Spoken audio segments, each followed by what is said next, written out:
It's time for Security Now. This week, a new 0-day in Chrome and Apple's OS, and a recommendation from the federal government to fix it fast. Why it was a bad day on Super Bowl Sunday for security experts who are still using an Adobe product, and a new freeware program from Steve that puts you in control of Windows 10. It's all coming up next on Security Now.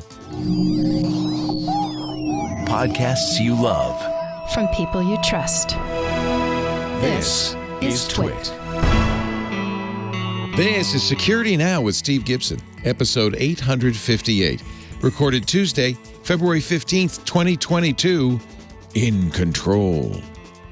Security Now listeners, our annual survey is on and going strong.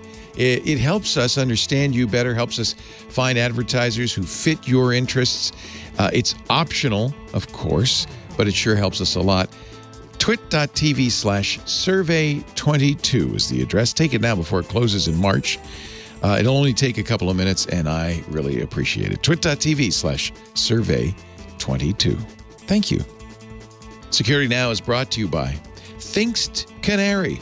Detect attackers on your network while avoiding irritating false alarms. Get the alerts that matter for 10% off and a 60-day money-back guarantee. Go to canary.tools/twit and enter the code TWIT in the How Did You Hear About Us box. And by New Relic. That next 3 a.m. call is just waiting to happen. Get New Relic before it does, and you can get access to the whole New Relic platform and 100 gigabytes of data free forever. No credit card required. Sign up at newrelic.com/securitynow. And by Barracuda.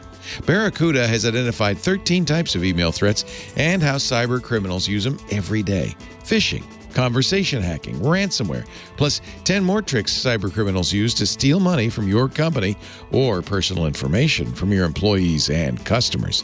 Get your free ebook at barracuda.com/securitynow. It's time for Security Now, the show we cover your security and privacy online with this guy right here, Steve Gibson from GRC.com. Hello, Steve. Hey, Leo. Great to be with you once again for episode 858, Wow. This middle of February, the short month of the year. A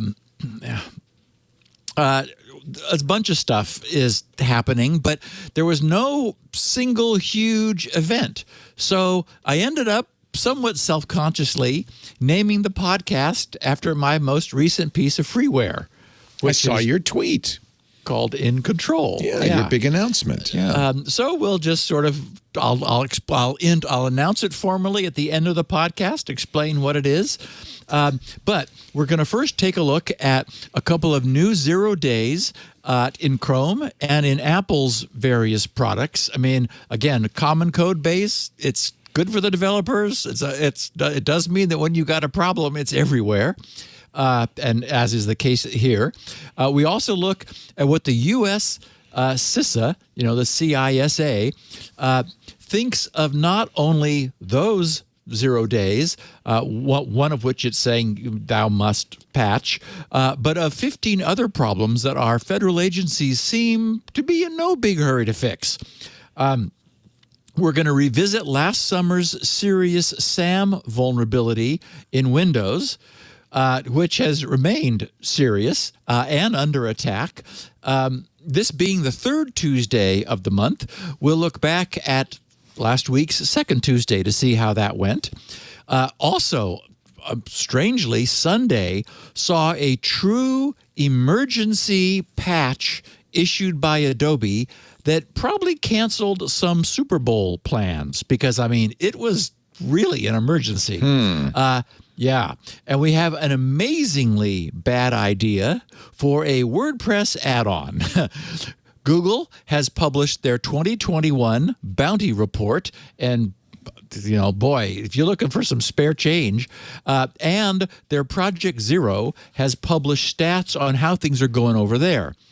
we have Microsoft removing a popular and highly abused feature of Windows, and they never take stuff out. They they put a lot in, but it's rare that anything leaves. Anyway, it's going to happen. And then because, as I said, nothing else in the past week commanded the podcast's title, although I think I know what I'm going to talk about next week, because I ran across something that's like, ooh, it's too late to get it in. But there was a very effective deliberate BGP hijack, which was leveraged into it made money for the hijackers. And normally we talk about border gateway protocol mistakes. The threat is when they're not a mistake and one happened. So I think we'll talk about that next week. Anyway, as I said, I'll wind up by formally introducing GRC's latest piece of freeware, which puts its users firmly in control. Good name. And I like it that you made it more than just Windows 11. I mean, you've got other things, too, you can do, right? Yeah. It's more than just blocking that annoying PC. Yeah. Well, in fact, I'll explain. My first name was Stay Put. Which is also a good name. It sounds like it's involved with pets in some form or fashion. Yeah, but okay, Windows now, you just stay put. You just stay there. But what happened was the concept evolved, and a couple of users said, well, what if I don't want it to stay put? I wanted to do this. I thought, that's a good point. Power. So It's about power. you want to be in control. Personal agency. Exactly right. Because as we know, it's out of control otherwise. Yeah. So. Windows has a mind of its own. Hey, I want to talk a little bit about our sponsor before we get to the picture of the week and, of course, all of the security news. And we've talked about them so many times before. I'm talking about my Thinkst Canary. Yeah, it's just this little black box. But, boy, this little black box does a whole lot. It's a honeypot. That describes it in a nutshell. If there's anything that we know from all of the security news you get listening to Security Now, it's that bad guys these days don't just break into your system and mess with it. They break into your system and they hang out. They hang out. In fact, our own beloved San Francisco 49ers got hit by a ransomware attack. But before they did, the group that attacked them said, well, we got a lot of financial data we've downloaded from the website. See, that's the problem. On average, it takes 191 days before a company realizes there's somebody in the network. There's been a data breach. And this is the way to know if there's somebody browsing around your network. It is a honeypot, a device that doesn't look like a Thinkst Canary. It looks like something else, a SCADA device, network-attached storage, a Windows server, a Linux server. It can be lit up like a Christmas tree or just have a few select services opened. But, man, when somebody accesses this, whether they try to log in or open a document attached to it, when they browse Active Directory for file servers and exploit file shares, they'll be looking for documents. Maybe they'll be trying to open something called perhaps salary info, that kind of thing, contracts with your players, that kind of thing. Instead of that actually being a real document, it's a token that phones home. Instead of being a real network-attached storage, in this case, it's my Synology NAS. It's not, though. It looks just like it, has a MAC address associated with Synology. It's in every respect indetectable. It's indistinguishable from a Synology NAS or a SCADA device or a Windows server. But as soon as they try to log in or even just touch it, it gives me an actionable alert. And I know there's somebody else in the network. I think this is brilliant. You can enroll it in Active Directory. You can put fake files on it. You can make it a router, a switch, a server. I just think this is a brilliant idea. And with every Canary hardware device, you can do as many Canary tokens as you want, tiny little tripwires, files you can put all over the place that will also be useful. Now, what's nice is you get to configure how you get the alerts. You can have it via email, by a text message. You get a console with every Canary, so you can have it there. They support, of course, webhooks. It supports syslog. It even has an API. So you can have it Slack you. You know, I have a Slack channel for our Canaries that can let you know. Data breaches are the #1 threat right now. And the worst thing that can happen to you is an advanced persistent threat, somebody wandering your network, looking at your stuff, exfiltrating information. Canary was created by people who've trained companies, militaries, and governments on how to be that bad guy, how to break into networks. They took the knowledge they've gained from that over the last couple of decades and built Canary. Canaries are deployed all over the world on all the continents. One of the best tools against data breaches. Here's the deal. Canary.tools/twit. That's the place to go. Canary.tools/twit. Some banks might have hundreds of them. A casino operation back end, hundreds of them. A small business might have a few. But I'll give you an example. Now, this is just an example. You get as many as you need. But let's say you wanted 5 canaries, which would be good for a kind of small to medium-sized business. $7,500 a year. You get, as I mentioned, that hosted console. You get upgrades, support, and maintenance. You sit on the Canary. It's just a little device. Somebody steps on it. They'll send you a new one. It's part of the deal right away. I want you to do one thing for me and Steve, though. Use the offer code TWIT when you sign up, okay? TWIT, T-W-I-T. Put that in the How Did You Hear That box. You'll get 10% off the price of this and every Canary you buy for the rest of your life. That's a good deal. Offer code TWIT, 10% off the price for life. And incidentally, they have a very generous 2-month money-back guarantee for a full refund. So if it doesn't serve, if it doesn't do what you think you need it to do, I think you're going to be very happy. I think the reason they can offer this is because nobody ever does it. But, you know, it's always good to know. 2 months money-back guarantee. Canary, C-A-N-A-R-Y, like a canary in a coal mine. Get it? Your early warning system, canary.tools/twit. Offer code is TWIT. Put that in the How Did You Hear About Us box for 10% off. For life. So our picture of the week is not techie. Often they are, but it was in my pile of images for the podcast. I just got a kick out of it. For those who are not seeing the video or the notes, we've got 2 guys, sort of scraggly looking, on an empty plain with the sun in the background and some hills, but you know, it's like not a lot going on. There's no cars or anything because it's a long time ago. And one says to the other, I keep writing Stone Age instead of Bronze Age on all my checks. Don't you hate it? Don't you hate it when that happens? The age changes, and you just keep thinking you're where you were. Of course, we're in the information age. You don't have checks anymore, but we remember those days. It's funny. I don't think I've written a check this year at all. I haven't, and although I have Sue is my bookkeeper person, so she does all that. Yeah, Lisa for me, probably is printing checks all the time. And I think what happened clearly was once upon a time you had to get more checkbooks, right? You'd run out of checks, and you had to get more. I remember those days. More printed. Yeah. So you 1995, you were just writing blah blah blah 1995 over and over and over and over, so that it just became muscle memory. And then New Year's happens, and you still got to write some checks, and your hands just automatically write 1995 because you've done it 300 times. The problem these days is remembering how to handwrite. I can't. I gave that up in high school. Yeah. It's like, what's my signature again? I just started printing because printing is safer. I asked my son to autograph. He gave me a knife for Christmas. I said, autograph the box so I can auction it when you're famous, which he's getting very close to being. And he signed it. I said, that's your signature. I don't know what that is. It's just, could you just write your name under there so at least somebody will know? He said, yeah, I don't, because he never learned that his generation, what do they need? That's really a good point. Yeah. It isn't a skill that you have to have. I said, you got to practice your autograph, dude. Get ready. Actually is going to get kind of lost, isn't it, over time? And then he said, nobody does autographs anymore, Dad. They do selfies. And I went, oh, you're right. Yeah. Never mind. Oh, Leo. So I took a selfie with him.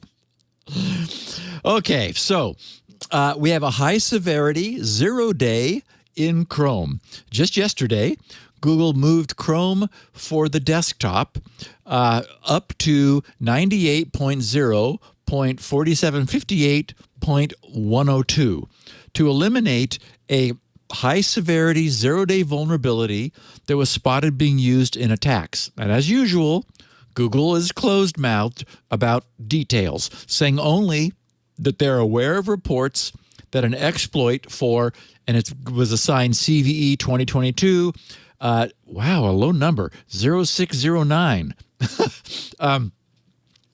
And not surprisingly, it's a use after free error, which is what the predominance of errors seem to be these days, in Google's Chrome support for animation. And yes, exploits exist in the wild. While they were at it, they also fixed 7 other security problems, all but one of which were classified as being high severity. So apparently not 0 days, but yes, high.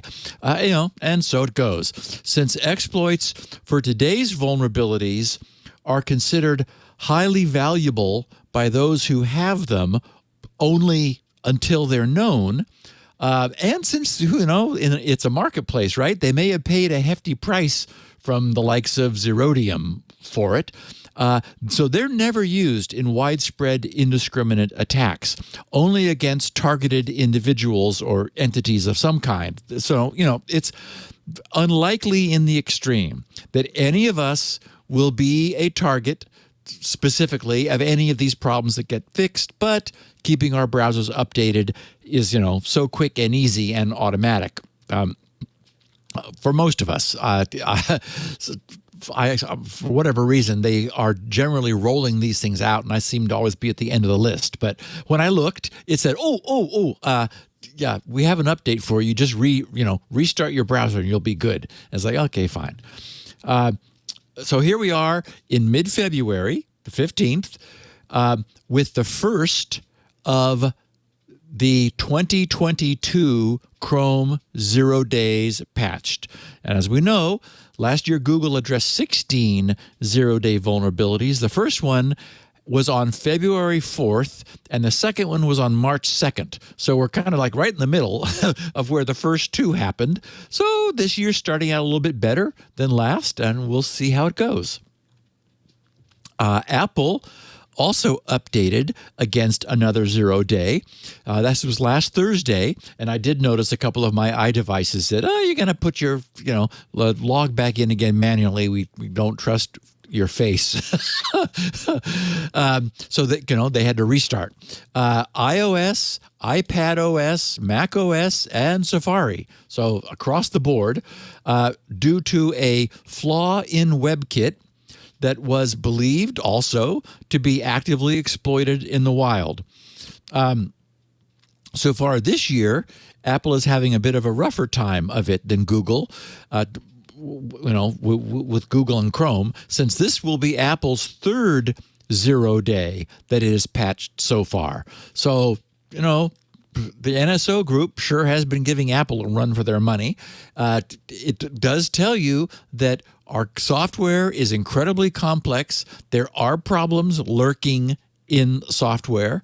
And when there is enough incentive, and we're going to be talking a lot about patching incentives later on, because we're going to be talking about bug bounties and so forth. When there's enough incentive to get into people's devices, so far there's a way.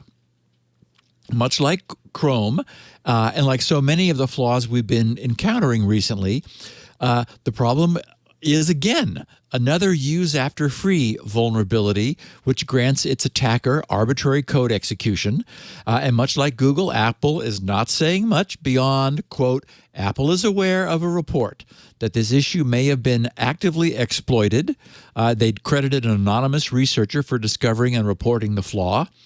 So anyway, updates are available for all Apple devices that are receiving them, and my phone wasn't up to speed. I went there, looked under settings, general, and then settings, and then updates, and it wanted permission to install 15.3.1, which it was ready to do. So anyway, if you're worried about your devices, if by some chance you're a high target person, then yeah, you'll want to update and close this latest problem. The CISA, CISA, the U.S. Cybersecurity and Infrastructure Security Agency, which, boy, we're going to have to live with that one for a long time, has added that Apple zero-day, we were just talking about, to its short list catalog of vulnerabilities being exploited in the wild. And for some reason, they've really lit a fire under this one. Or, as I was thinking about this, maybe it's just because it's just not a big deal to update it. You could argue that, okay, if there is a vulnerability that is arduous for some reason to patch, well, okay, then you give people a little more time. But, this is just say yes to Apple and let it restart your device. So don't wait. And apparently, maybe they have some information about where these attacks are being aimed.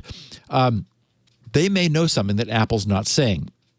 According to the CISA's Binding Operational Directive, and of course everything is acronyms with these guys, so this is BOD 22-01. I guess it's the first Binding Operational Directive of the year.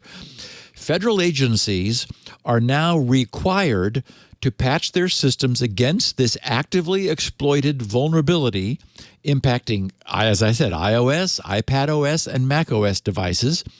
CISA said that all federal civilian executive branch agencies, and yes, there's an acronym for that, have until February 25th, 2022. What's the 25th? That's a week from a week from this coming Friday, so the 25th. So, a week and a half to fully patch against this vulnerability. And again, it must be that they're saying do it now because it's just not difficult to restart your device.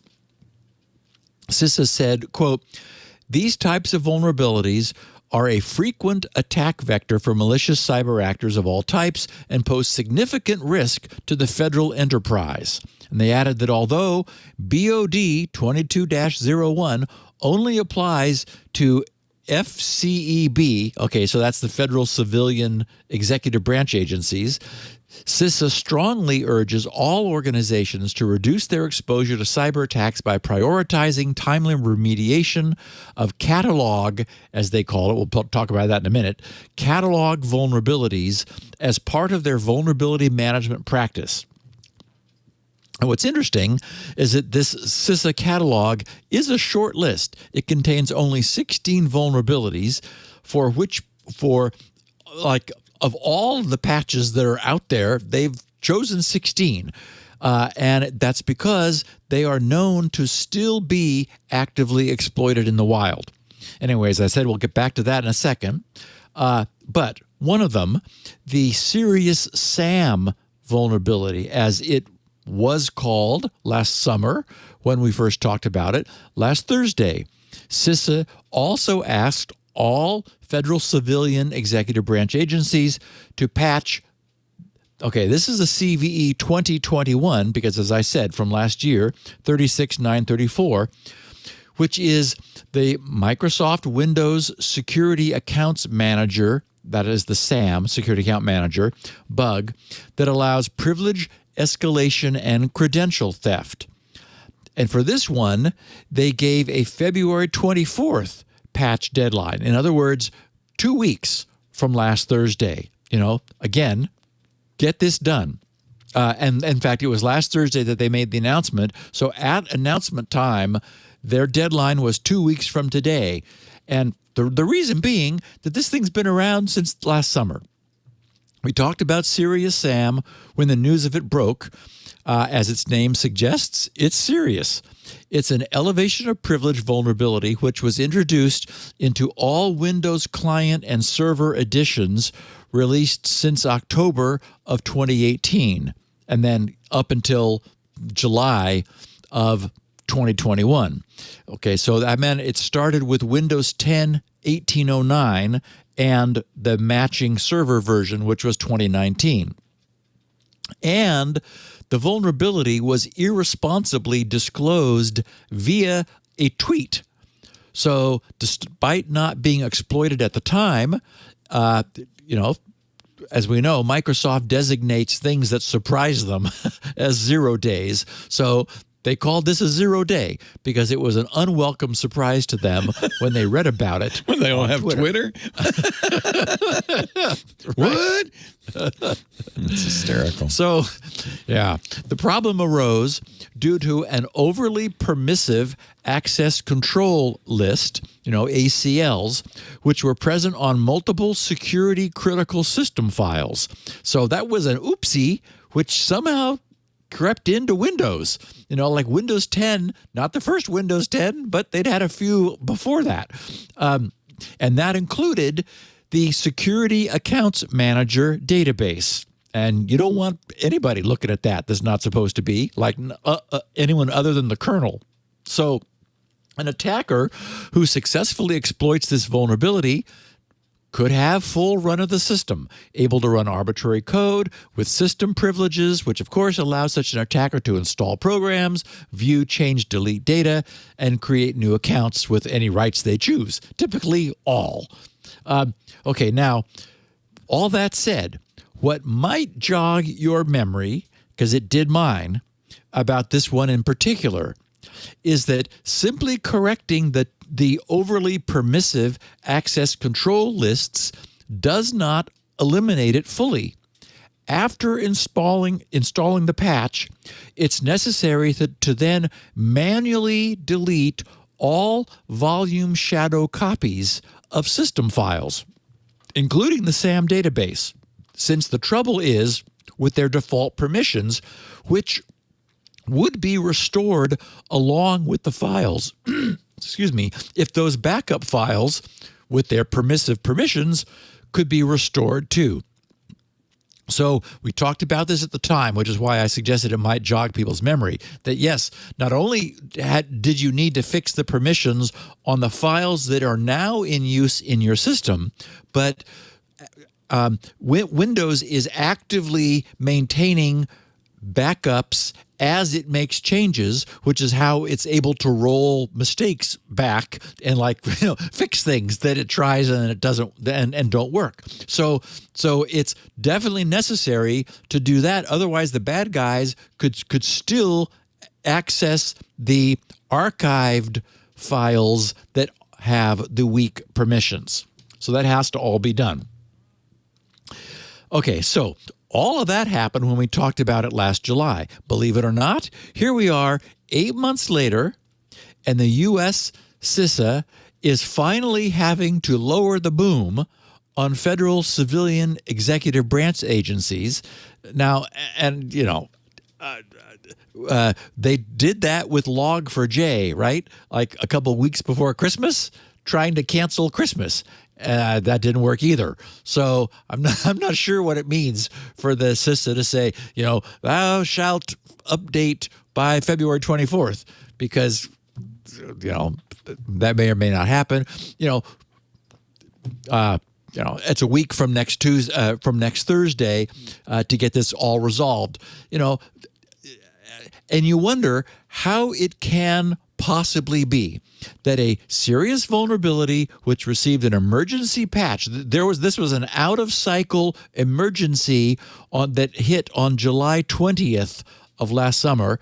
How has that not yet been fixed? Every Windows update since then would have incorporated the fix for it. So can it possibly be that there are U.S. federal civilian executive branch agencies that have not applied any updates to Windows since last summer? If so, I hesitate to say they deserve what they get, but really, at some point. Okay, so this top 16 list, I think it's worth taking a look at that list of things that CISA says really must be fixed by those agencies over which it apparently exercises some jurisdiction, even if it's not able to cancel Christmas. As we can see in the table on the next page, and I'll explain what's there for those who can't see, we've got a mixture of old and new vulnerabilities, actually sort of a ladder of vulnerabilities through time. And they're recognizable to people who've been following along. Some oldies but goodies, given their CVE dates, which start at 2014. We have one from then, 2014, 3 from 2015, 1 from 2016, 7, that was a busy year, from 2017, 1 from 2018. Somehow 2019 sneaked past without any. Then 1 from 2020, and of course the SeriousSAM vulnerability from last summer. Interestingly, all of our old friends are there. We've got the oldest pair from 2014 and 15 are Apple OS X vulnerabilities. We've got that http.sys remote code execution from 2015, as well as that D-Link DIR 645 router remote code execution. That's been around forever. And apparently, the point is, these are things that are still being attacked. There are machines still out there expressing some vulnerability to them. 2017 had that SMB version 1, the Windows file and printer sharing version 1 remote code execution that we talked about, 4 or 5 years ago now. There's a remote code execution in Office, and then there was that raft of Win32k privilege escalation vulnerabilities. Remember when we had a whole spate of those? That was from that polar bear hacker girl. Remember her? Sandbox Escaper. And she had that really cool one-person tent thing, kind of a kayak that you got into and zipped over yourself and hoped that there weren't any actual polar bears around. And she kept annoying Microsoft with her tweets of just like, oh yeah, here's another one, I'm bored, here's another one, and they ended up hiring her, so that was good. There was also, I remember you and I, Leo, talked about this in 2017, a Windows.lnk, a shortcut link file remote code execution, and it was like, what? It's 2017. We're still having problems with shortcuts. Wow. Apache Struts had that improper input validation problem at the end of 2017, and then there was the version 3 of the SMB server message blocks. As I said when I talked last week about how many problems there are in these legacy protocols. Well, yeah, more of them in 2020. Anyway, all of our old friends are still there, and what's astonishing is that CISA has them all selected out and listed in this must fix by a deadline chart because, as I keep saying, these things are still being exploited. They're the most exploited vulnerabilities today. CISA says if these were to get patched, things would get much better. And in the far right column is the patch deadline. Aside from that one at the top, which is the next Thursday deadline, the CISA is giving everybody until August 10th. And when I was looking at that, I was thinking August 10th. That's a Wednesday. What's that? The only thing I can think of is that it must have been some integer number of months from the date this commandment chart first dropped upon these federal agencies. Probably 9 months, I guess? Maybe, who knows when. But in any event, everybody has to have all these fixed by Wednesday, August 10th, which really, patches are available for all of them. So especially Apple OS X, there can't be any machines that have not been rebooted and updated since then. But CISA says that's what people are looking for. So let's hope that happens. And speaking of patching, Patch Tuesday, which has really become an industry-wide monthly patching extravaganza. And this month, Microsoft did not disappoint. They fixed 51 vulnerabilities occurring in Windows, Office, Teams, Azure Data Explorer, Visual Studio Code, and various Windows kernel components. Among the 51 defects resolved, 50 of those are rated important, and 1 is rated moderate. And if you're thinking to yourself, wait, 50 are important and 1 is moderate, were none critical? No 0 days, nothing was critical. And of course, you'd be correct to be surprised by that observation. Last week was a rare Patch Tuesday. Microsoft also fixed an additional 19 flaws in their Chromium-based Edge web browser. None of the security vulnerabilities are known to be actively exploited, though one of the flaws fixed is, again, what Microsoft calls a 0 day, in as much as it was publicly disclosed, even though it wasn't yet exploited. So yeah, someone just said, "Hey, this," and Microsoft said, "Oh, okay, we're going to fix that." It's a privilege escalation bug in the Windows kernel, so it's potentially important.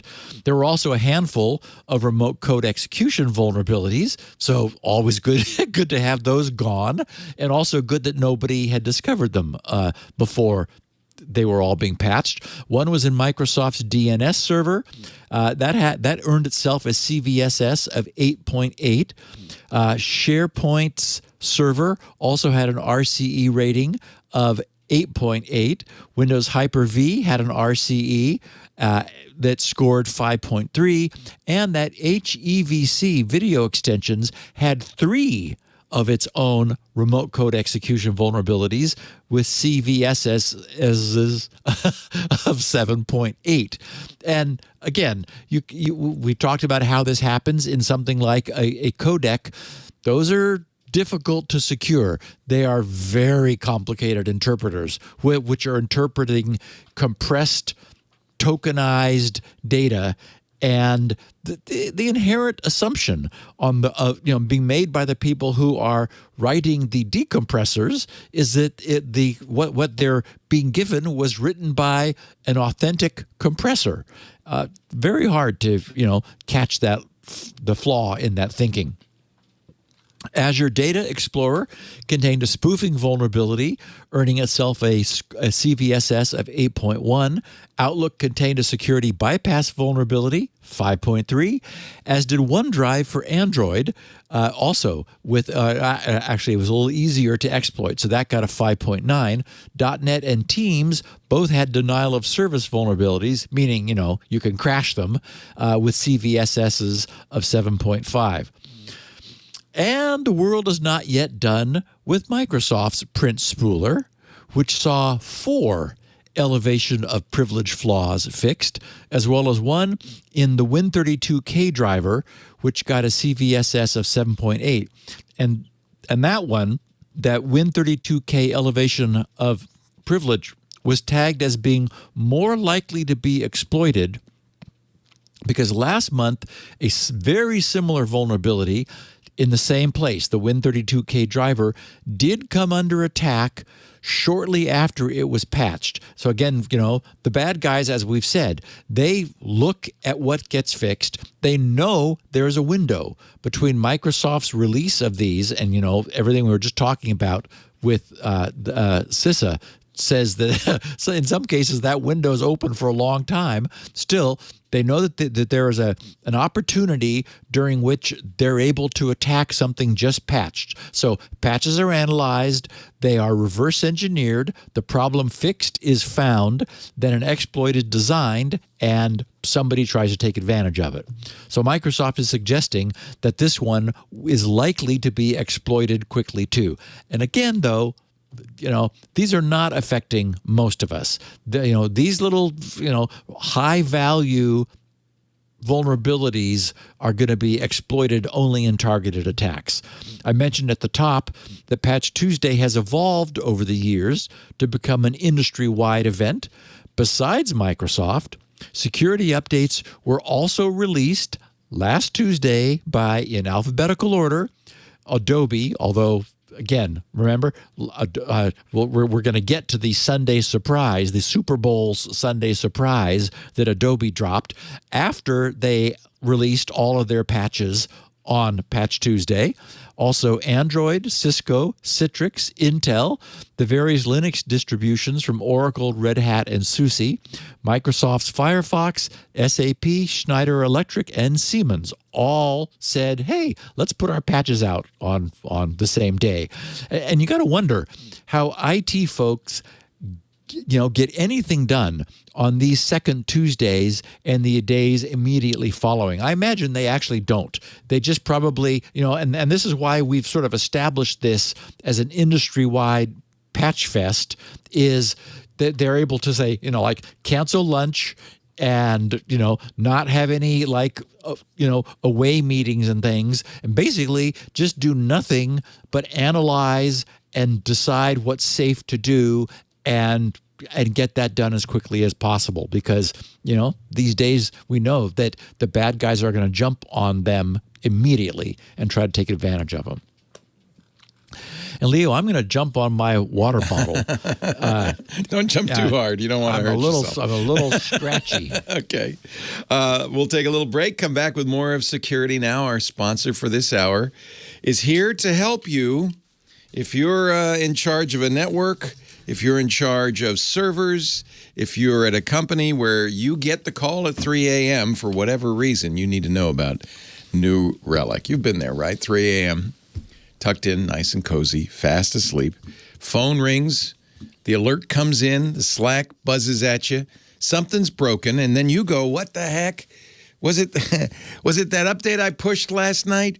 Is it the back end? Is it the front end? Is it the server? Is it global? Is it local? There's a lot of questions. You got to figure out what's going on so you can fix it. And now you got your whole team scrambling. They're moving from tool to tool, scratching their heads, messaging everybody, saying what's going on. It's the worst thing in the world at 3 a.m., and we've all been through it. Unless you've got network observability. Have you heard that term? New Relic did a report in which they found only half of all organizations are implementing observability for their networks and systems. That means half haven't. And by a large margin, those who are using or looking into network observability are using New Relic. New Relic, I know you know the name, but did you know New Relic now combines 16 different monitoring products under one umbrella, one install? You'd buy them all separately. You'd try to figure out how each works. You'd be jumping back and forth. Now, in one, single package, you get application monitoring, APM, which is unified application monitoring for your apps, but also for your microservices. It's so smart. It has the symbol table, right? You do it's integrated into what you're doing. So you'll get an alert that says line 43. Get in. It's like a debugging command, like an error command while you're compiling. But this tells you exactly what's going on, and you can fix it. To use Kubernetes, you'll love Pixie. You must know about Pixie, instant Kubernetes observability. They've got distributed tracing, so you can see all your traces without management headaches, find and fix issues fast. Complete network performance monitoring, so you don't have to guess where the hitch in your giddy up is. You can ditch those data silos. Now you've got a system-wide correlated view. You don't have to go onesie, twosie. And that's just 4 of the 16. I mean, these are tools you need. And, I usually leave this to the end of the ad. I'm not going to leave it to the end of the ad. You can use it free. The whole New Relic platform, 100 gigs of data, free forever, no credit card needed or anything. Quick. Now, before the next 3 a.m. call, go to newrelic.com/security now. You'll be able to pinpoint issues down to the line of code so you know exactly why the problem happened and fix it. DevOps teams at DoorDash, GitHub, Epic Games, developers, and network admins at more than 14,000 other companies all use New Relic to debug and improve their software. You got to have this thing. Whether you run a cloud-native startup or a Fortune 500 company, it'll take you 5 minutes to set up New Relic. And because you don't need a credit card, you just do it right now before you get that next 3 a.m. call. New Relic. Get the whole platform, 100 gigs of data, free, forever, no credit card required. NewRelic.com/security now. Why are they giving it away? Because they know you're going to love it, you're going to need it, you're going to want it, and you're going to become a customer eventually. But even if you don't, it's free right now, newrelic.com/security now. I'd take advantage of it if I were you. NEWRELIC.com/security now. Developers love New Relic, and now you know why. newrelic.com/security now. You need this thing. Oh, all right. Now back to the fully hydrated Steve Gibson and more. Hey, I wanted to ask you one thing. You said you used the term release after free. That's a common, after buffer overflows, right? Right. Use after free. Or use after free. That's using a section of memory that is no longer in use, basically. That's a pointer that's been released. It's kind of like a buffer overflow. So in a system that dynamically manages memory, the idea is that the system figures out when you no longer have any references to something. Right. And it's garbage collection. It's a form of garbage collection. Exactly. And so it releases that. It should invalidate any pointers to that memory. Yeah. But in some cases, if code holds on to a pointer, the pointer's no longer valid, but it's still pointing somewhere. So that's my question, because there's different ways of doing garbage collection, of course. Count by reference is very common. Yep. How would you still have that pointer? It shouldn't be releasing the memory if you still have the pointer. Is that an error in the garbage collection? It must be, right? Yes. Okay. Yeah, exactly. Okay. It's the so-called automatic language is too automatic. Yeah. So it has worked in a fashion that has created the vulnerability. Got it. And so when it's getting fixed, that's what they're fixing, is that, they just said, okay, we don't want to put memory management responsibility on the programmer. Besides, it's dumb, right? We can do a better job. Well, it's, programs have branches and they've got iterations and they've got, and nothing keeps a program from making a copy of a pointer that it, for some purpose that the code doesn't track it correctly. So, I mean, the fact is it's very difficult to do a perfect job of automatically managing memory. It's sort of the holy grail in some sense. It's still better than using malloc and remembering to free it and all of that, I would imagine. Maybe not. You're an old school guy. You use and release your own memory.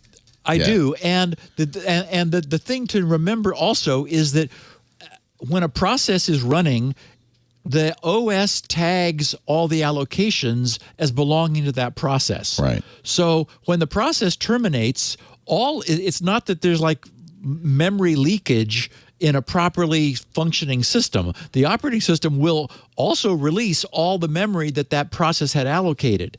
In fact, that's one of the advantages of the old school Unix approach, is they would launch a process like every time you as a client connected to a server, you spawned a copy of that server for your use. And it really didn't matter if there were memory leaks, in some of the things the server did, because as soon as you were disconnected, that process was terminated, as were all of the allocations that it had made. So it was sort of a self-cleaning system.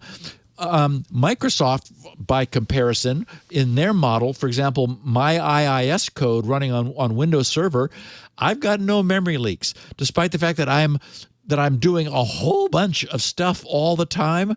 But it's sort of a badge of honor to have a server running for 5 years and having it consuming a single no memory more. Because what you would normally see is over time, it would dwindle slowly. It was slowly creeping upwards. It's like, what did I forget? What am I not releasing? Right. Because the server is never restarting. It's just running without ever shutting down. So. Right. And C and C++ don't have built-in garbage collection. Correct. What I did not know is that a lot of C++ tooling includes a third-party garbage collection library. I bet you that's where the errors are. And then languages like Python, Perl, They all have built-in garbage collection. That's part of their. Yes, and it's those things that are being done for you. I mean, the programmer is not even capable of being aware, right? Because it's just like, oh, it's built in. You don't have to care about it. Yeah. Yeah.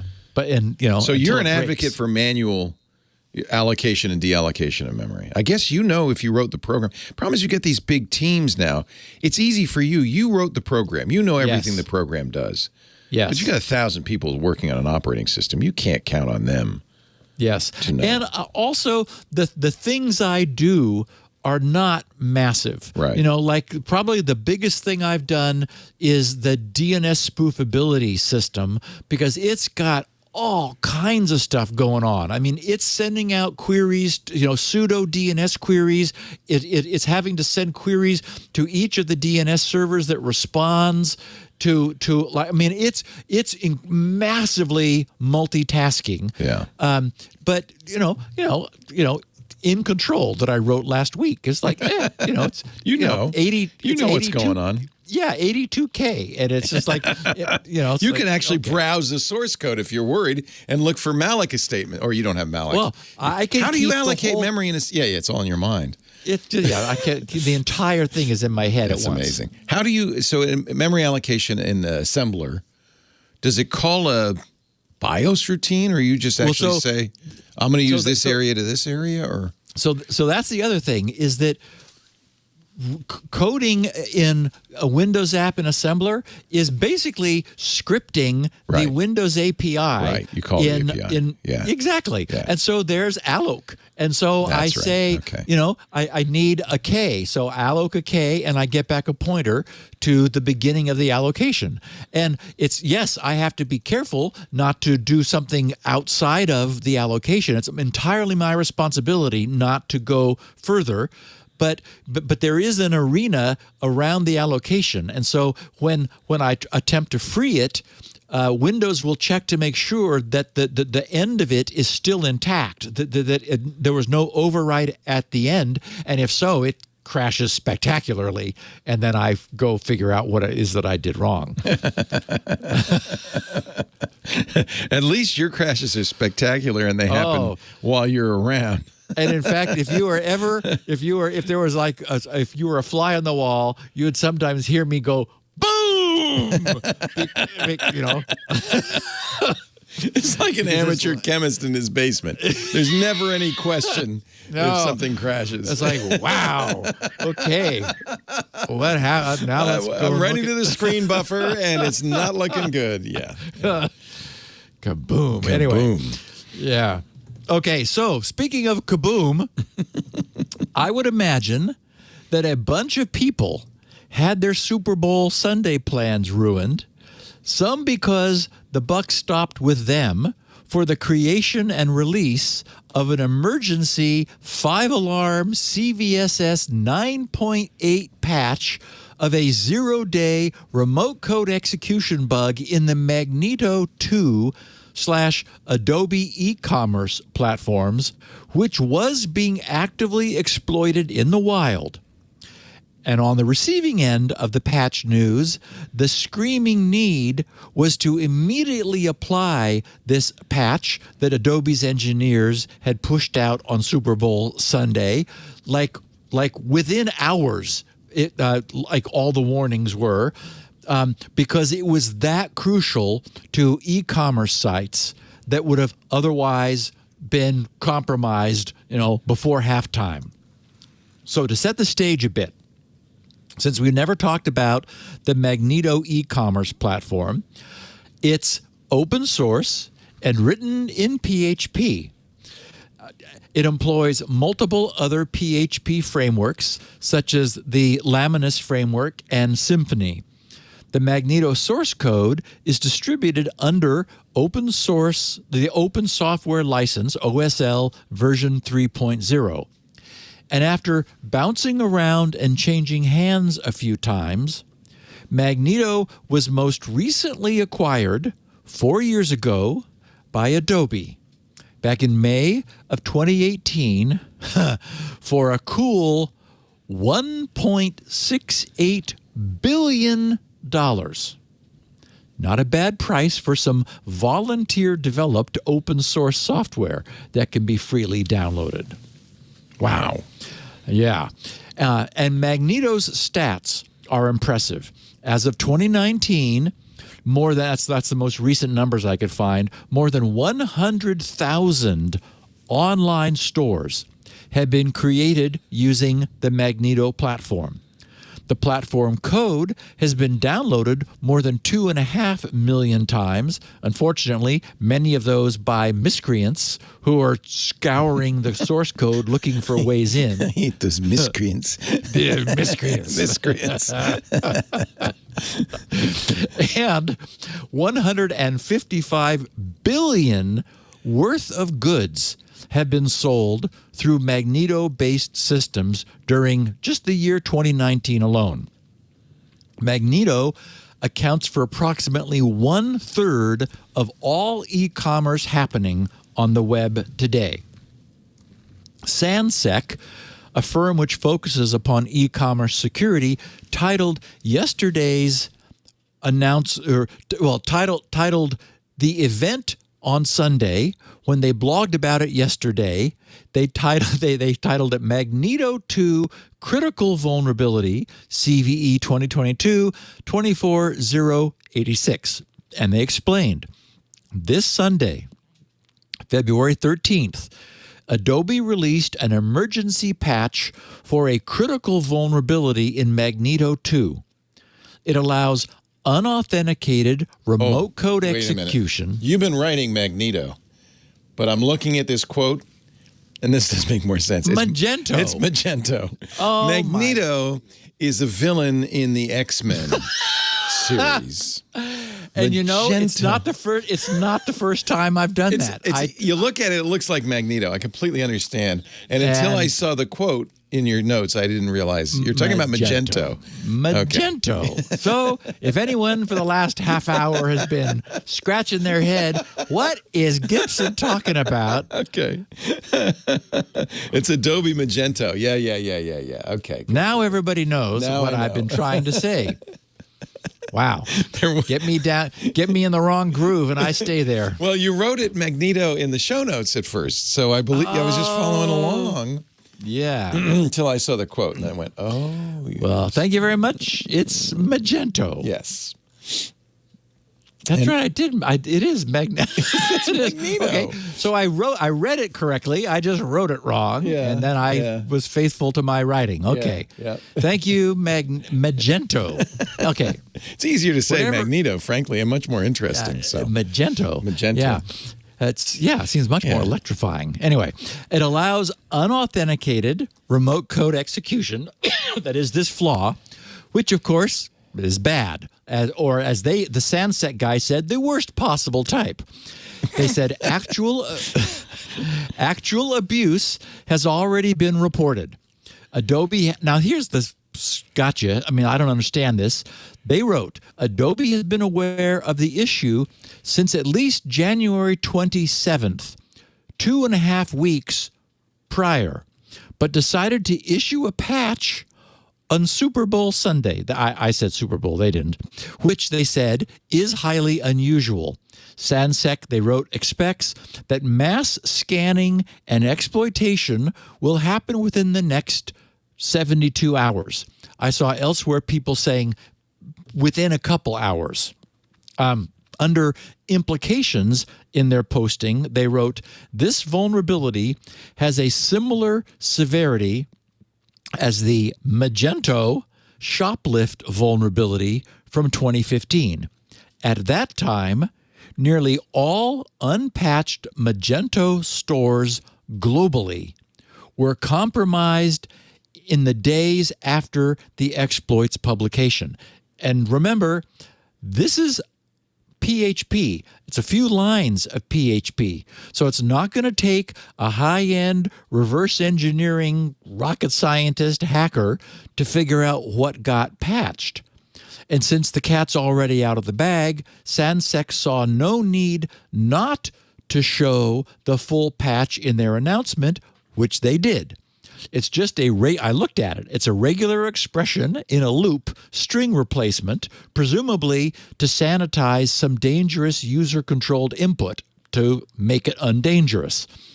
The patching advice itself is sort of interesting. First of all, the trouble affects versions 2.3.7-P2 and earlier, and 2.4.3-P1 and earlier of both the Magento and Adobe e-commerce platforms. They're the same thing, essentially. Apparently, Adobe paid $1.68 billion to put their name on it. And according to Sansec, who clearly understand what's going on, Sansec said, sites running Magento 2.3 or 2.4 should install the custom patch from Adobe ASAP, ideally within the next few hours. Sites running that's ASAP, all right. Yeah. Holy cow. During the game, like stop, turn off the TV. You've got like no time to get this in. They said sites running a version of Magento 2 between 2.3.3 and 2.3.7 should be able to manually apply the patch, as it only concerns a few lines of PHP source. And they said, and sites running Magento 2.3.3 or below are not vulnerable. So this was introduced after 2.3, but between 2.3.3 and 2.3 later. However, Sansec still recommends, they wrote, manually implementing the given patch. And, and why not? You just do what Adobe wants you to. Although you can probably safely, apparently I said this, you can probably safely watch the big game first. Okay, so that's the measure now of how much of a crisis it is. Yeah, you can watch it. Go ahead. Can I finish this episode, or do I have to just stop right now? Do I have to hit pause, or can I just wait? So, online e-commerce sites and vulnerabilities, of course, are particularly high-value targets, with credit card skimming being the primary goal. That's what they're always doing. These guys are installing skimmers which capture credit card credentials on the fly when people make their purchase. The most active nefarious group in this space is known as the Magecart, M-A-G-E-C-A-R-T, Magecart Group, which specializes in targeting unpatched versions of Magento, by any other name, in particular, looking for a way to plant credit card skimmers on the checkout pages of e-commerce websites. The Magecart Group, which is actually a consortium of many different card harvesting subgroups, consistently evolves its skimmers to be more effective and efficient at evasion. And this has been going on for years. I mean, as long as there's been e-commerce code, they've been at it. For example, in November, it added an extra browser process that uses the WebGL JavaScript API to check a user's machine to ensure it's not running on a virtual machine, which helps it to evade researcher detection. And last month, in January, an attack on Segway, actually I saw that and it almost made the podcast, but there wasn't anything like super standout about it. An attack on Segway, the people who make the rolling things, planted a skimmer by using a fave icon that traditional security systems wouldn't inspect. So these guys are sneaky. Now, Adobe, who is working to downplay the apparent sudden severity of the issue after having sat on it for more than 2 weeks, because that's when the CVSS was, the CVE was issued. They initially characterized the attacks as very limited. Okay, still 9.8, not good. And issued the update on a Sunday, so on Super Bowl Sunday. But card skimmer activity is on the rise, and we know how long websites often take to update. And for example, completely separate from this, last week, SANSEC reported a wave of skimming attacks targeting more than 500 sites, in particular, those using outdated and unsupported Magento 1 implementations, which are old, and data from Source Defense found as many as 100,000 e-commerce sites that are still using past end-of-life Magento version 1. So, wow, 100,000 sites still using Magento 1. Okay, now, while we're on the subject of things written in PHP, and I'm already on record about how I feel about that. By the way, it has garbage collection. I just want to point out. Yes, it does. Yes, it does. You don't need to worry about that. We'll take care of that for you. Yet another WordPress add-on. This one called PHP Everywhere. And Leo, a better name has never been coined. And PHP Everywhere really doesn't sound like a good idea. It was responsible for placing more than 30,000 additional WordPress sites at risk of remote code execution and trivial remote code execution, and that's the worst. Now, the fact that Magento, which we were just talking about, which powers 1/3 of the world's highly targeted e-commerce sites, was also written in PHP, demonstrates that it is definitely possible for sufficiently skilled developers to author secure website code in PHP. I'm not saying it's not. That's not the issue. The issue is that PHP's deliberately and seductively easy-to-use design, which is what makes it so popular, encourages unskilled developers to place their code online. If you had to write it in C#, which has got lots of little pointy sharp bits on it, you probably wouldn't, right? So people don't. They use PHP because, oh, look, I wrote a line and it worked. Ship it. In fact, that pithy little slogan I coined a few weeks ago comes to mind. Most developers stop working the moment their code starts working. We know that there's a big gap between code which works and code which is also secure against attack. And due to the online website environment where PHP typically finds itself, that often leads to trouble. I now have a bunch of stuff at GRC written by other people in PHP. And the only way I was ever going to allow any of that near GRC's network was by putting all of it on its own physical server located behind a physical firewall, like with wires, that almost completely cuts it off completely from the rest of GRC's network. I'm happy to have that stuff. The forums are great. And my, grc.sc, the little link shortener, is something called Yorls, is a nice little bit of PHP I picked up from someone. But it's all sequestered behind a firewall. So if something gets loose there, at least I have containment. Okay, so today we have PHP Everywhere. Get a load of this. It's like meta bad. The WordPress plugin, this PHP Everywhere, as it's named, has its name because I can hardly even say this. It deliberately allows site owners to execute PHP code anywhere on their site. According to the add-on's description, quote, this plugin enables PHP code everywhere in your WordPress installation. Using this plugin, you can use PHP in pages and posts.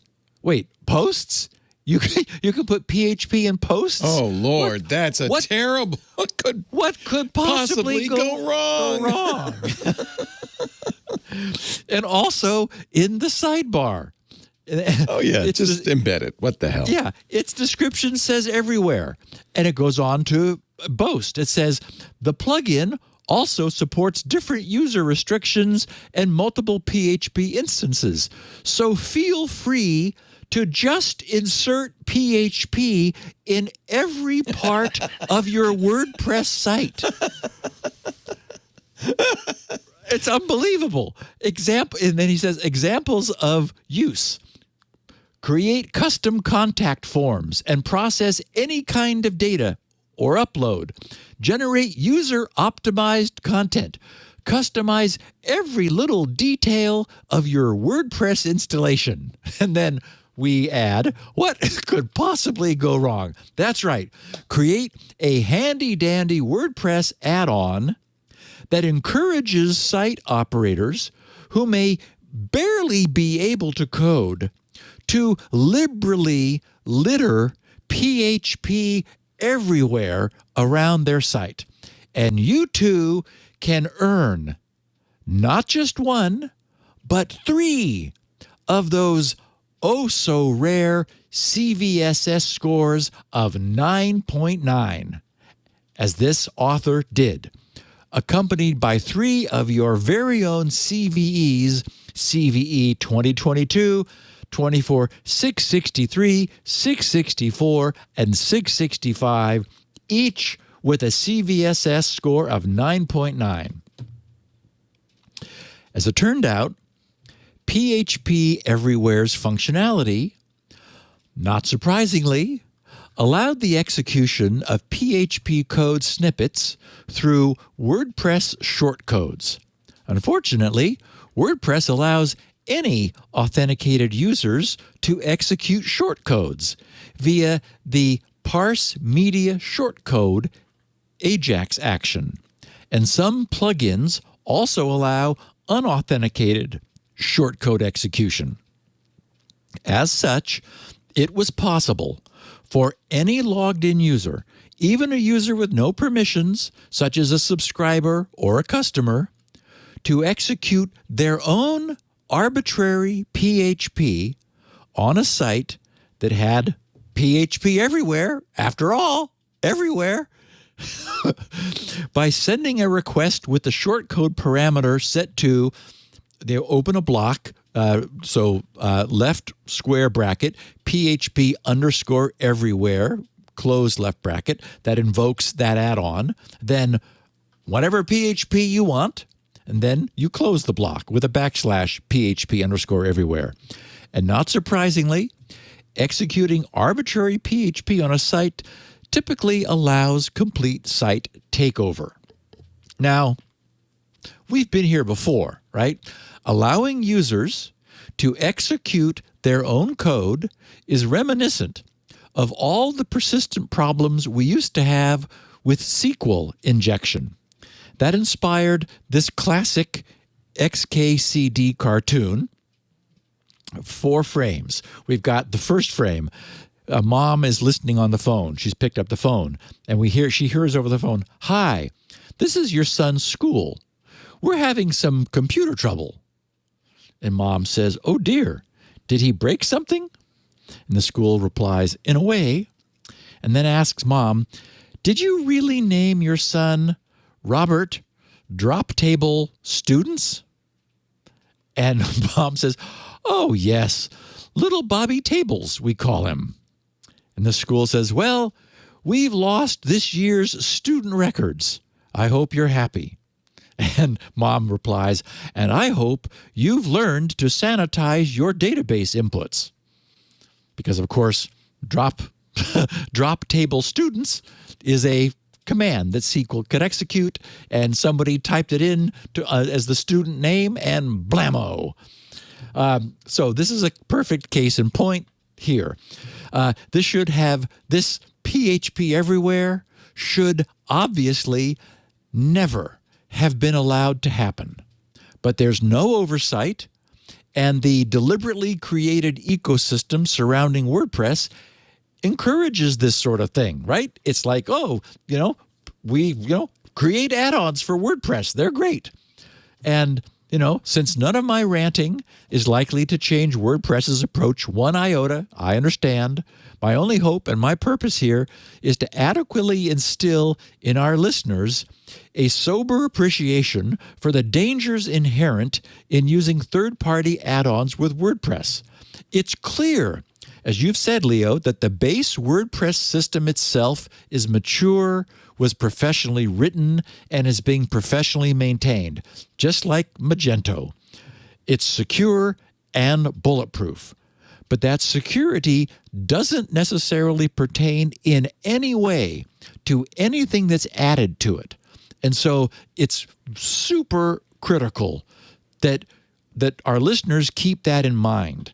That is, just because the base WordPress is solid doesn't mean some wacko can't create PHP everywhere. And gee, isn't that convenient?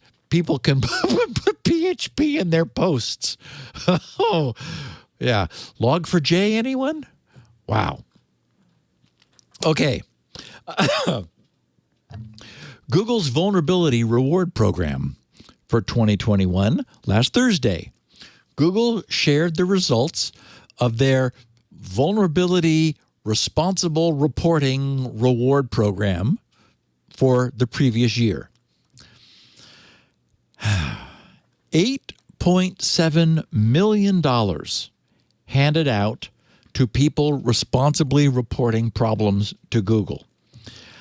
There are a bunch of interesting facts and stats and dollar amounts and bug counts that I believe our listeners will be interested in. So I'm going to share an edited down version of what Google wrote. They said, last year was another record setter for our vulnerability reward program. Those are VRPs. They said, throughout 2021, we partnered with the security researcher community to identify and fix thousands of vulnerabilities, helping keep our users and the internet safe. Thanks to these incredible researchers, vulnerability reward programs across Google continued to grow. And we're excited to report that in 2021, we awarded a record-breaking $8,700,000 in vulnerability rewards, with researchers donating over $300,000 of their rewards to charities of their choice. We also launched bughunters.google.com, and that's a URL I wanted to be sure to share with our listeners who might be interested last year. bughunters.google.com, a public researcher portal dedicated to keeping Google products and the internet safe and secure. This new platform brings all of our VRPs, Google, Android, Abuse, Chrome, and Google Play, closer together and provides a single intake form, making security bug submission easier than ever. We're excited about everything the new Bug Hunters portal has to offer. Then they talk about some specifics. For Android, the Android VRP doubled its 2020 total payouts last year, 2021, with nearly $3 million in rewards, and awarded the highest payout in Android VRP history, an exploit chain discovered in Android receiving a reward of $157,000. Our industry-leading prize of $1.5 million for a compromise of our Titan M security chip used in our Pixel device remains unclaimed. Of course, that's good news. They don't want to pay that out, but they want to say, hey, if you find something wrong, how about $1.5 million? They said, for more information on this reward and Android exploit chain rewards, please visit our public rules page. They said the program also launched the Android Chipset Security Reward Program, a vulnerability reward program offered by Google in collaboration with manufacturers of certain popular Android chipsets. This private, invite-only program provides reward and recognition for contributions of security researchers who invest their time and effort into helping make Android devices more secure. In 2021, that ACSRP paid out $296,000 for over 220 valid and unique security reports. So not high payout individually, but probably easier to get. So some lower hanging fruit. They said, we'd also like to give a special shout out to some of our top researchers whose continued hard work keeps Android safe and secure. Aman Pandey of the Bugs Mirror team, they said, has skyrocketed to our top researcher last year, submitting 232 vulnerabilities in 2021. Since submitting their first report in 2021, Aman has reported over 280 valid vulnerabilities to the Android VRP. And again, just 232 last year. So he's really accelerated his pace and has been a crucial part of making our program so successful. He probably made himself some nice money, too. Yu Chen Lin has been another phenomenal researcher for the Android VRP, submitting a whopping 128 valid reports to the program last year. Researcher, and we just have a wacky Gmail email, discovered a critical exploit chain in Android, receiving the highest payout in Android VRP history. Oh, he's the guy who got the $157,000 for an exploit chain. For Chrome, they said this year, the Chrome VRP also set some new records. 115 VRP researchers were rewarded 333 unique Chrome security bug reports submitted in 2021, totaling $3.3 million in VRP rewards. The contributions did not only help us to improve Chrome, but also the web at large by bolstering the security of all browsers based on Chromium. And they call out some other leading researchers, and that's, pretty much it. So a huge thanks and congratulations to all Chrome VRP researchers. Help us make Chrome and Chrome OS more safe. So 8.7 million last year. Bug hunting, we've talked about it a lot, is not guaranteed income, but it might be an interesting way to spend some spare evenings when nothing else is going on. The more you look and poke around, the more you'll learn. And as I've said before, and every time it's happened for me, it's been the case.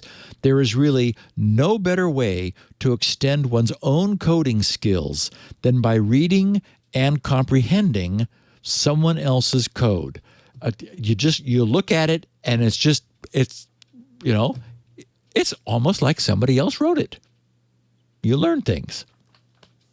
And you might have a well-earned payday. You also learn a lot about coding by looking at other people's code.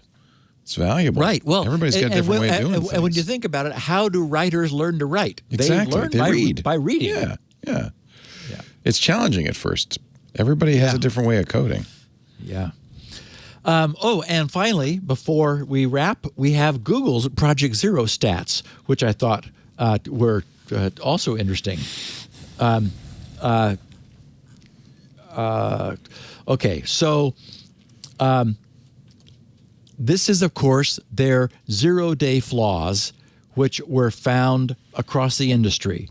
Their recently published data, the good news is, reveals that the average period software vendors used to repair and issue security updates reported by Project Zero last year was 52 days, which was a significant reduction, despite no reduction in bug levels, from 80 days 3 years ago. So 3 years ago, 80 days average to fix things. Now we're down to 52.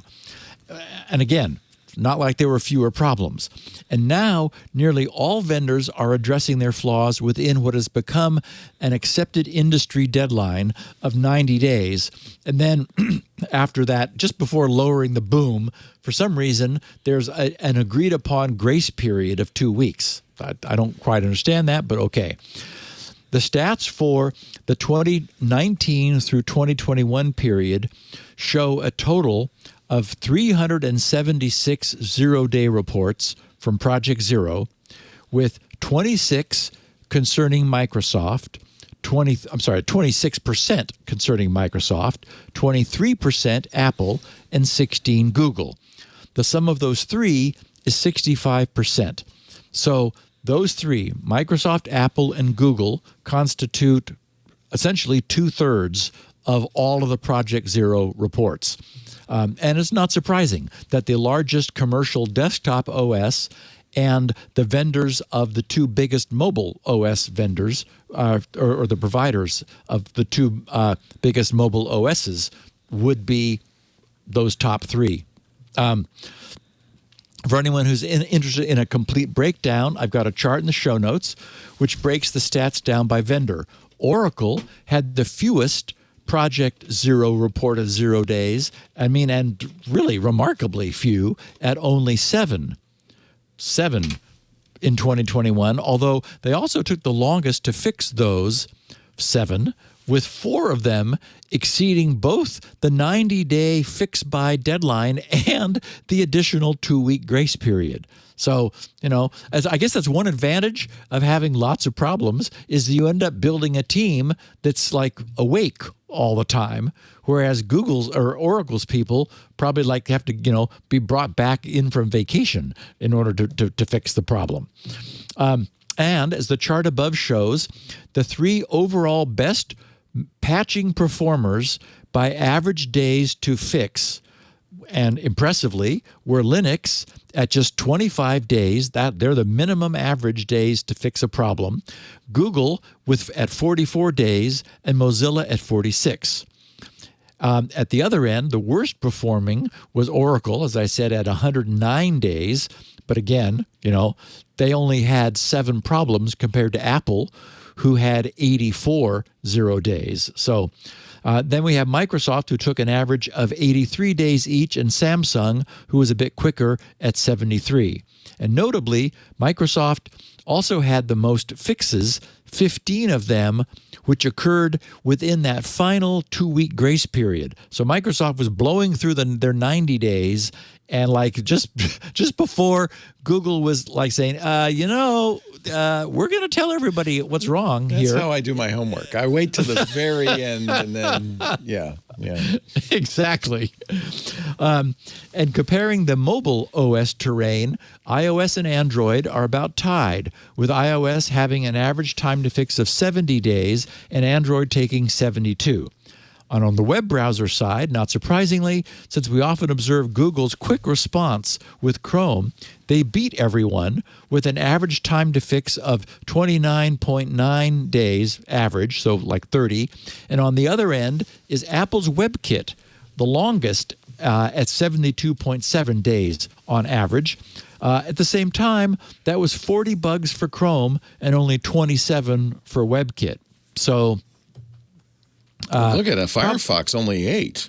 Yeah. Firefox did a really nice job last year. And again, as an industry overall, it seems clear that despite the appearance of an increasing rate of problems, and, it feels like an increase in problem severity since, we're dragging an ever-growing legacy behind us still, those tasked with fixing problems, much as we might wish they were even better, they're managing to stay ahead, keeping things under control and reducing our overall exposure. And, the one thing I was tempted to do was to multiply the number of days of an outstanding problem by the number of problems, because that would kind of give you the I don't know what you'd call it, not really the area under the curve, but that's also sort of an interesting metric. And like Apple, who took twice as long, had half as many problems. So the problem exposure area was sort of the same. So anyway. Our show, by the way, is brought to you by Barracuda. This section, of course, brought to you by the company everybody knows and loves for keeping themselves safe. In a recent email trends survey, 43% of respondents said they'd been 43% said they'd been victims of a spear phishing attack, but only 23% said they have dedicated spear phishing protection. Now, look, I know your employees are smart, right? I know they're savvy. I know they're sophisticated. But spear phishing is difficult because it looks like it came from the boss. It's an urgent message. They're going to want to act on it. It seems safe. It seems real. It seems genuine. It also carries a hefty cost. Barracuda has identified 13 types of email threats and how cybercriminals use them every day. There's phishing, of course, but there's other techniques you may not even know about and your staff may not know about, like conversation hijacking. There's ransomware. There's 10 more tricks cybercriminals use to steal money from your company or personal information from your employees and customers, which they can then use to steal money from them. Are you protected against all 13 types of email threats? Email cybercrime becoming more sophisticated, attacks more difficult to prevent. They use all sorts of things, social engineering, and they often will get you going emotionally with urgency and fear. And that really works. It gets people jumping. Social engineering attacks, including spear phishing and business email compromise, cost businesses on average $130,000 an incident. Can you take that kind of a hit to your bottom line? As demands for COVID-19 tests increased at the start of this year, Barracuda researchers saw, of course, an increase in COVID-19 test-related phishing attacks. They went up by 521% between October and January of this year. As public interest rises, for instance, in cryptocurrency, the opportunity for attacks becomes ripe. Price of Bitcoin, very volatile, up and down 400% between October of 2020 and April 2021. I'm not going to mention it because Steve would get upset. Barracuda doesn't make me happy either. How good news, down 50% in the last 3 months. Barracuda research found that impersonation attacks around cryptocurrency grew 192% in the same period. These guys are opportunists, and they're not dumb. They're clever. Maybe they're not smart, but they're clever, right? In 2020, the Internet Crime Compliance Center, IC3, received 19,369 business email account compromise complaints. Adjusted losses, $1.8 billion with a B, billion dollars. I get emails all the time saying, hey, thank you for your payment of, usually it's around $300. If this is an error, call us. I get that all the time. Would your accountant, your bookkeeper, know that that's fake? Or would they call and say, wait a minute, that's an error. I'm going to be good. I'm going to be a good bookkeeper. I'm going to call. That's an error. Oh, I'm sorry. What's your credit card number? Let me verify this. Oopsies. It's still important to leverage gateway security, of course, to prevent traditional attacks. We use that. Things like viruses and zero-day ransomware and spam and other threats. But your gateway is defenseless against these kinds of targeted email attacks. You got to have protection at the inbox level. And it's got to be smarter than the clever bad guys. That means AI and machine learning is necessary to detect and stop the most sophisticated threats. Get a free copy of the Barracuda Report, 13 email threat types to know about right now. Information is power. And it's free. You'll see how cyber criminals are getting more and more sophisticated every day, how you can build the best protection for your business data and people with Barracuda. Find out about the 13 email threat types you need to know about and how Barracuda can provide complete email protection for your teams, your customers, and your reputation. Get your free ebook. It's waiting for you. Barracuda.com/security now. BARRACUDA. Yeah, like the fish with teeth. Barracuda.com/security now. It's free, no cost, no obligation, just good information that you will need. I'm telling you. Barracuda.com/security now. That's why you listen to this show, right? Barracuda, your journey secured. One last thing.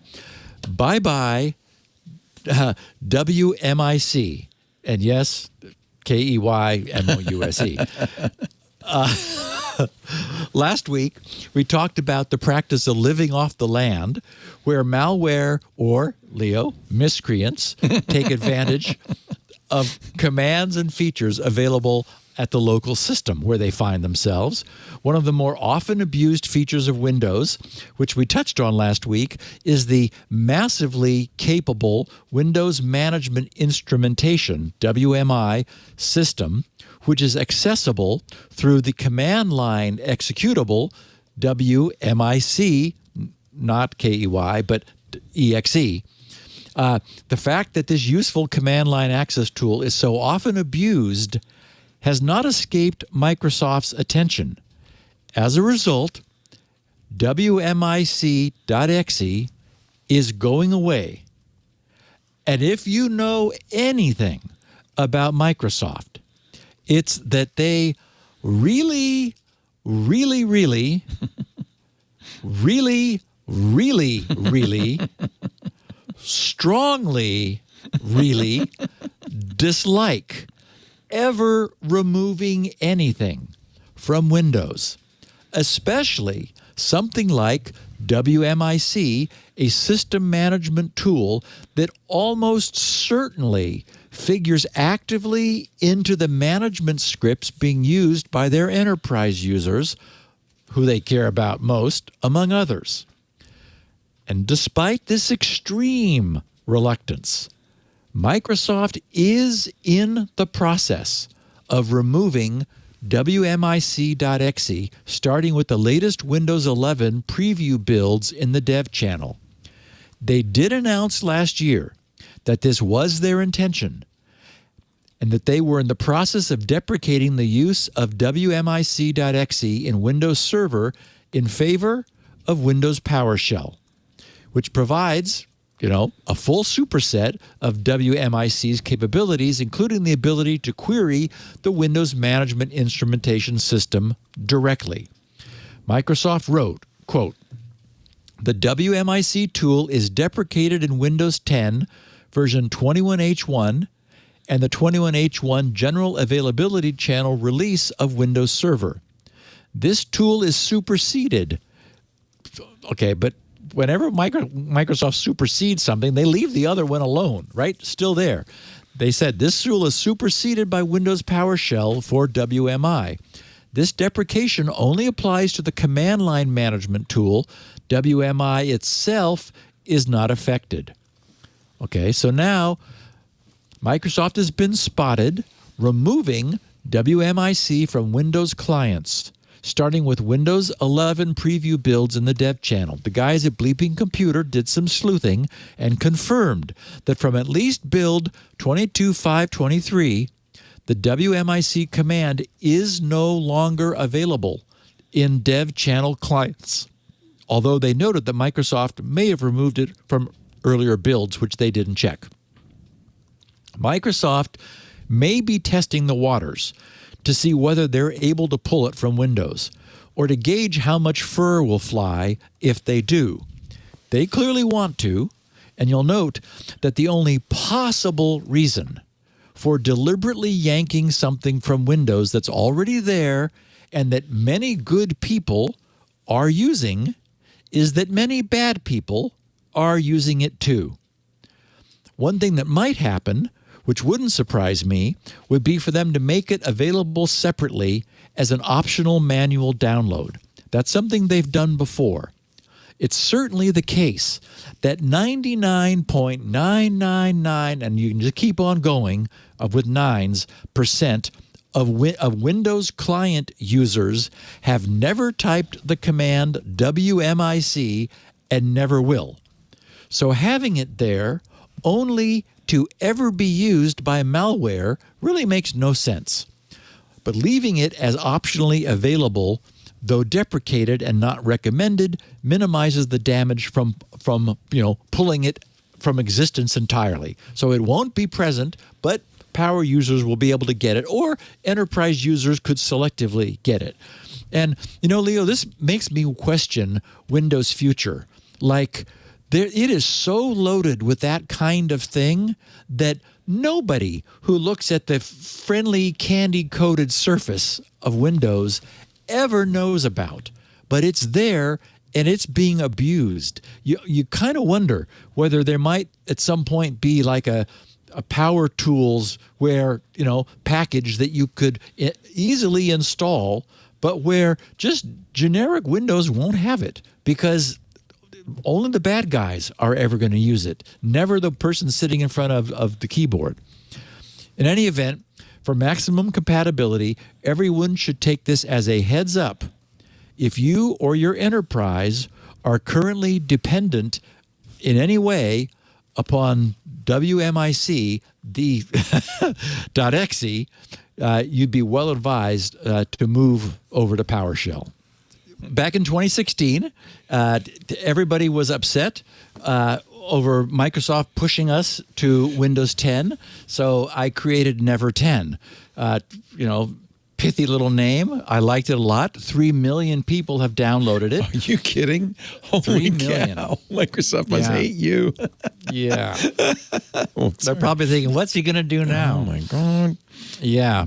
And really, they're upsetting people, right? By now what they're doing is, like upgrading your Windows without your knowledge. People are complaining about it constantly. Yep. And so, and you look at Windows 11. Well, you can't put the menu bar, or the task bar on the side of the screen.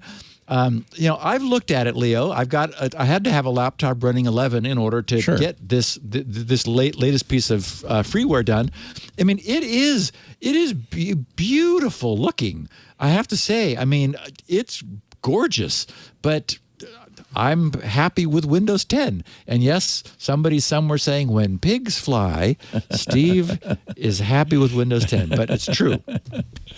Anyway, so first I've thought, okay, it really isn't Never 11 because people are also not wanting their versions or their feature releases of 10 to change.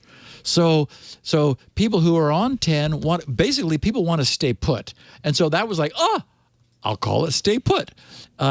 So then as I started talking in the news group with the gang who helped me over the past week to get this thing all polished and honed and working just the way we wanted, someone said, well, that's good, but it won't really work for me because I do want to move Windows 10 from 21H1 to 21H2. So I'd like to do that. Well, as I looked deeper into Microsoft's support for group policies, I realized that the way they had implemented the controls targeted at enterprise users but available to everyone was literally with a targeted release version in the registry.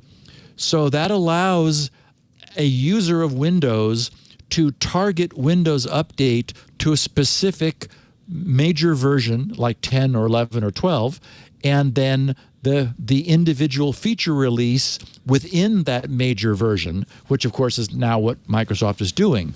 And if you target at the one you're on now, well, then you get the advantage, you get the equivalent of staying put. It will not go. And in fact, during my testing, I had a machine. How did I run across this? I can't remember now. I had a machine with like 1504 or something, like from the dawn of Windows 10, and I put InControl on it, and boy, was Windows Update unhappy. I mean, it was like squirming around because it had gone out of support a long time ago, but it would not update it.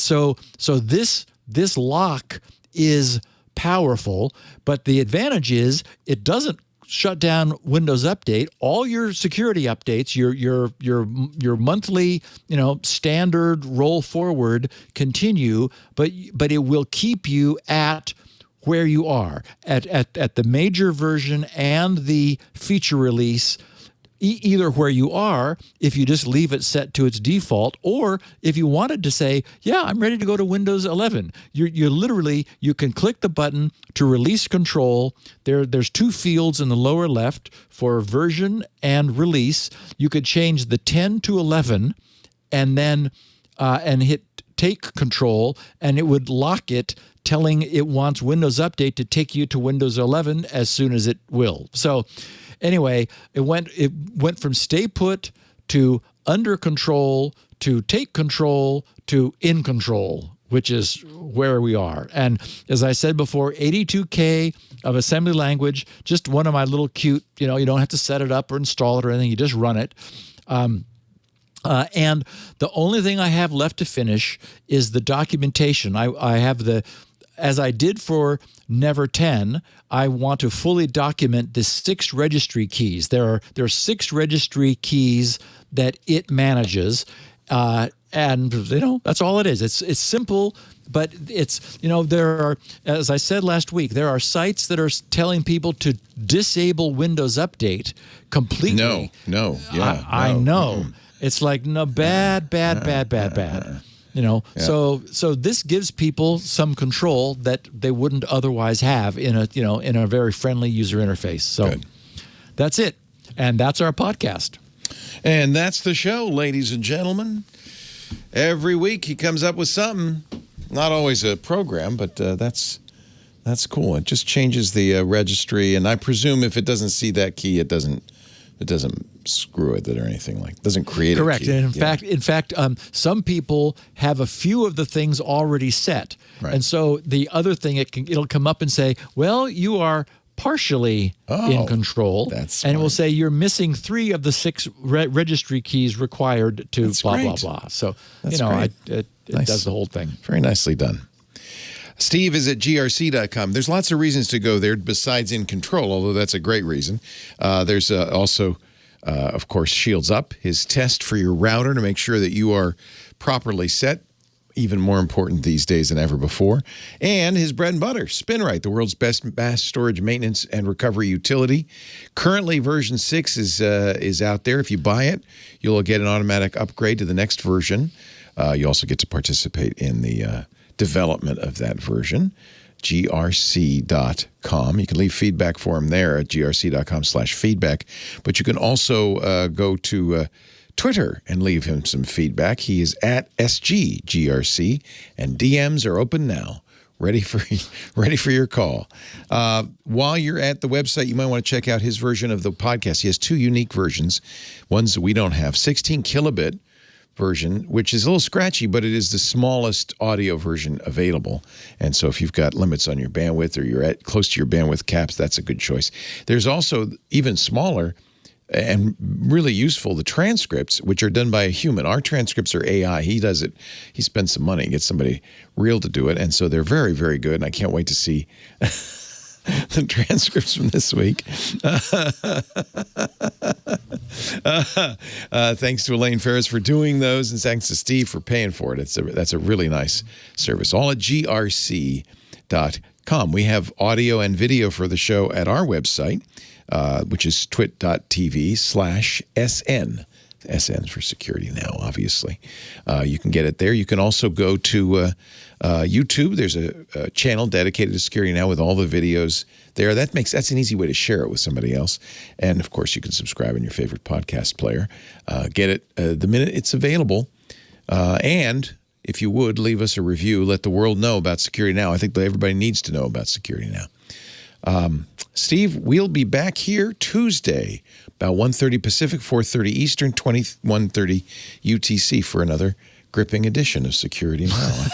For the final episode of February. Yes. Because we got a short month this time. As we mosey on through to a 999.